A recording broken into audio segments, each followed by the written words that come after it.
صبر رکھو، ہر چیز آسان ہونے سے پہلے مشکل ہوتی ہے۔ تم وہ مانگتے ہو جو تمہیں اچھا نظر آتا ہے، اللہ وہ دیتا ہے جو تمہارے لیے اچھا ہوتا ہے۔ جو کسی کا برا نہیں چاہتے، ان کے ساتھ کوئی برا نہیں کر سکتا، یہ میرے رب کا وعدہ ہے۔ حضرت علی رضی اللہ تعالیٰ عنہ نے فرمایا، ہمیشہ سچ بولو تاکہ تمہیں کبھی قسم کھانے کی ضرورت نہ پڑے۔ کہہ دو غم حسین منانے والوں سے، مومن کبھی شہداء کا ماتم نہیں کرتے۔ باتیں کرنا سب کو آتا ہے، مگر تاثیر بیاں کی کسی کسی کا مقدر ہوتا ہے۔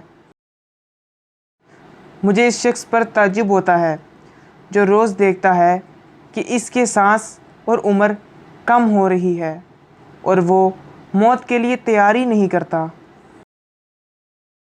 ہر ٹوٹی ہوئی امید مجھے میرے اللہ سے جوڑتی ہے۔ پریشانی میں مذاق اور خوشی میں طعنہ مت دو، کیونکہ ان سے رشتوں میں موجود محبت ختم ہو جاتی ہے۔ سب سے خطرناک ناراضگی وہ ہوتی ہے جس میں آپ کبھی اس شخص پر جتاتے نہیں کہ آپ ناراض ہیں۔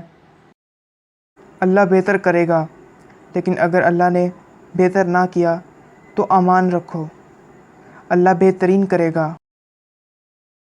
ایمان والی عورت کا اصلی زیور سونا چاندی نہیں بلکہ حیا اور پردہ ہے۔ جب ساری دنیا موقع دیتی ہے تو اس وقت بھی اللہ آپ کے ساتھ ہوتا ہے۔ ہم تکلیف کے جس مقام پر بھی ہوں، ہم سے آگے ضرور کچھ لوگ ہوتے ہیں، انہیں دیکھ کر ہمیں شکر کی لاٹھی تھام لینی چاہیے تاکہ راستہ سہولت سے کٹ سکے۔